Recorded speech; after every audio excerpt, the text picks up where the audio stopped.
நெத்தலி மீன் பொரித்தது ready ஆயிடுச்சு. மீன் குழம்பும் ready ஆகிறது. வாங்க சாப்பிடலாம்.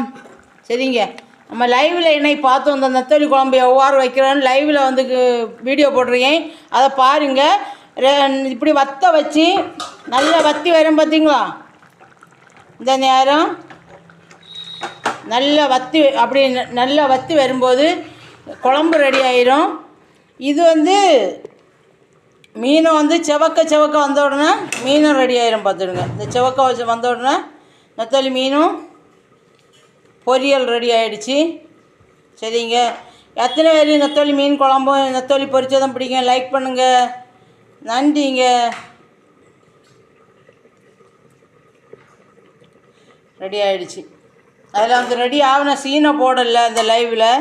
இருந்தாலும் இப்போதைக்கு பார்த்தீங்க இல்லையா, இவ்வளோதாங்க.